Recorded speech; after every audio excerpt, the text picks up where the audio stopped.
Alright, hey y'all. So if you're already subscribed to my channel, then you know that I do OnlyFans, but I do it a little bit differently than a lot of the YouTubers that I've seen on here.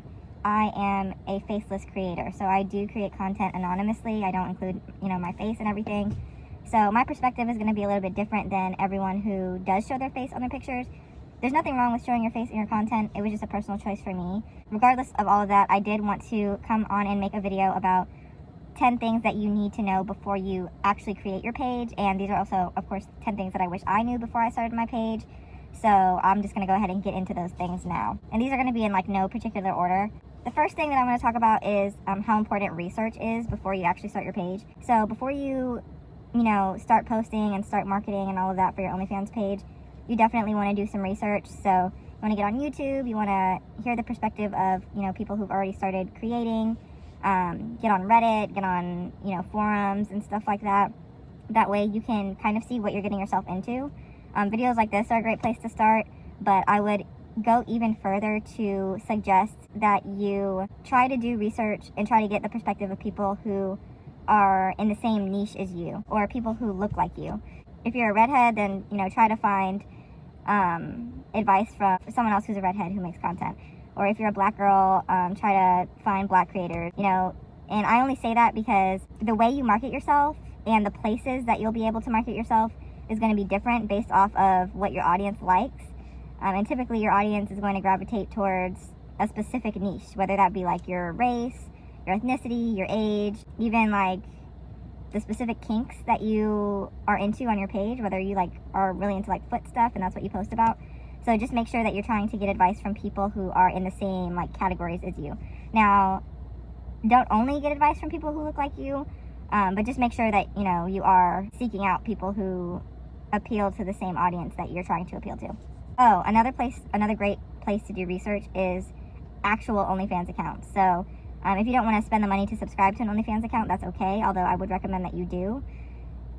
Just, pick a creator that you kind of want to be like and subscribe and see what they're posting, see what their captions are. But also, you can always find people who have free pages and subscribe to their accounts and see what they're posting and what's successful, what's not successful, what their audience is actually engaging with. That way you know exactly what you need to do and what you need to avoid doing on your page. The niche. So if you want to be successful, you should absolutely pick a niche. Now, your niche doesn't always have to be something so specific as foot stuff. Your niche could honestly, be your race. If you're Asian and you're marketing the whole Asian girl aesthetic, then that could be your niche. But the more specific your niche is, the more loyal your audience is and the more willing they are going to be to spend money. And that's because it can be really hard to find specific niche content on the internet that's good quality. So if you're in the BDSM scene, or if you're willing to do, I don't know, ASMR, or if you have huge boobs or something like that, when you're starting out, I would pick one category, try that out, market yourself as that. And if that doesn't work out, you can always change your niche. But try focusing on a niche at first. That way you can build a strong audience and you can make a lot of money. Another thing that kind of ties into your niche is your persona. So your persona is very, very important. Your audience does not want to log onto your OnlyFans page and see a post that has a picture of your boobs and in the caption it says, "Want to see the full thing? Click here and spend $15 for the full video." They don't want to be marketed to. They want to feel connected to you. So it's important to build a story and post according to that story. So how old are you? Are you in school? Where are you from? And all of this information does not have to be true. In my page, I say that I'm from Georgia. I'm not from Georgia. I've never been to Georgia. But that's what I tell my subscribers because, I don't know, it fits in with my storyline. So just make sure that you create a persona and you stick to that persona on your page.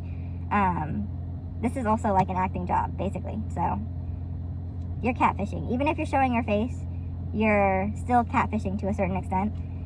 So yeah, make sure that you are sticking to your persona and that you display your personality through your posts. If you show your face, there is absolutely nothing wrong with showing your face. I personally just wasn't comfortable with it because of the field of work that I am in outside of OnlyFans. But if you show your face, be prepared for people in your real life to find you. Not only find you, but follow you and engage with your content and be a subscriber for a long time. That neighbor or your acquaintance from high school or your friends from your hometown or your Facebook friends. Like, people are going to find your page if you show your face. That's just the name of the game with the internet. So just know that once you show your face, you cannot go back. You can't take a step back. Like, once you have a piece of content that's out there, it's out there. So if you're not comfortable doing that and you want to try out, making faceless content, I wod recommend at least starting with faceless content if you're even somewhat uncomfortable with it. You can always change your mind later, but you can't go back. So just be prepared. Don't think that, you're going to make this page and, oh, I'm going to show my face, but no one's going to find out. Be prepared for people to find out. And if you're not comfortable with that, then don't do it. There's other ways to make money. Okay, so another thing with like your real life. Now this is, I would say, especially if you show your face. But regardless, dating can be really hard if you're an OnlyFans creator. And this is more so if you do show your face on OnlyFans. But even if you don't, dating can be really challenging if you are honest about, what you do. So not everyone is comfortable with sex work. Sometimes, people can be really judgmental about your line of work, or they're just not comfortable with it. A lot of people are very jealous. I found that men, in my experience, are a lot more like territorial and like weird about you having an OnlyFans page than like women. So dating can be challenging. Do keep that in mind, especially if you show your face. Not everyone is going to be open to dating someone who is, a creator. Just keep that in mind before you start. Okay, another thing that you should know is that OnlyFans is extremely time consuming. You might see creators talking about their pages on YouTube or doing like a day in the life, and you're like, oh, that's so easy. I could just post a picture of my toes and make $1,000 a month. There's so much more to OnlyFans than even just filming and posting the content. Like, you have to film the content, you've got to edit the content, you've got to post the content, you've got to interact with your followers. If you want to make money on OnlyFans, you have to interact with your followers. You cannot just post your picture and go. You have to talk to them. You have to message them. You have to post quirky and fun captions. And not only that with your existing subscribers, but you also have to go out and find new subscribers. It's not like on OnlyFans, users can just go on and search long-toed, beautiful, busty white chick. Like, they have to be sent your link personally. They have to, click your link on Reddit or on Twitter or wherever they're finding the link. So you have to market yourself and find these groups that cater to your niche and then make yourself stand out. That's a lot of work. I probably spend more time actually marketing my page than I do on my page, which was something that I was not expecting at all when I started. It's important to be able to organize your time well. Spend one day a week filming content, one day a week editing content, 30 minutes a day marketing. You have to be prepared to organize your time and know that, if you want to make full-time money, it's going to be a full-time job, and you have to be comfortable with that.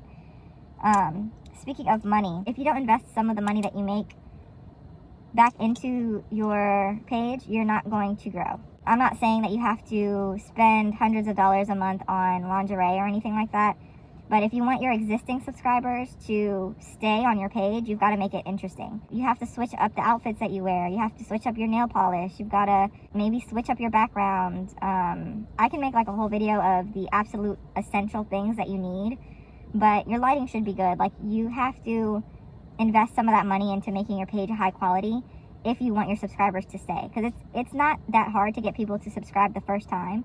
But what is challenging is getting them to feel like it's worth it to keep paying to see more of you, and they could just go and see another girl or try something out. So do something that makes you stand out from the crowd and make sure that your quality is good enough that people want to stay. Another thing that I wasn't really prepared for, you got to prepare yourself to get a lot of hate. I'm sure you're already prepared, especially if you're a woman, but you have to be prepared to have hate comments. You got to be prepared for people to insult you, because it's going to happen. You've got to be prepared for people to beg you to send them free content, and you have to be able to put your foot down and say, no, this is my price, and you're not getting it unless you pay for that price.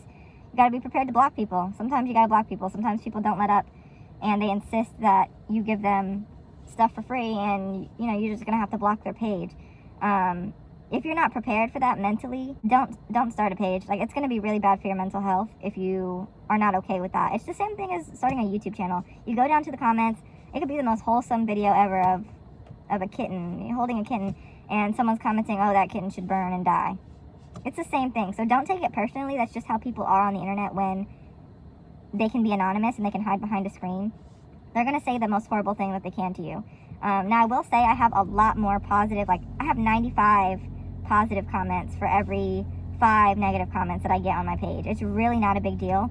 But some people cannot handle that. So I would say if you're one of those people who's like more sensitive or who's not so secure in themselves, and that's okay, we've all been there, but just know that, you know, just be prepared to get some hate. And if you're not prepared, then, you know, maybe hold off on making a page. This kind of ties into the hate comments.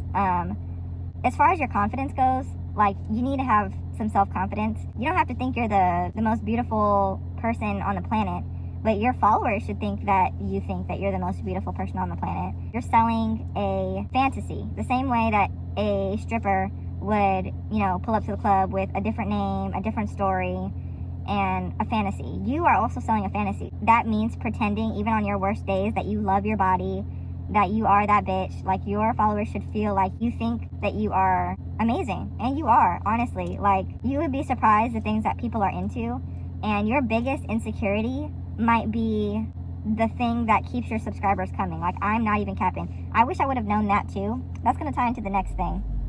So, fake it till you make it. And if you're insecure about something, play that up. Like, I have always been insecure about my feet.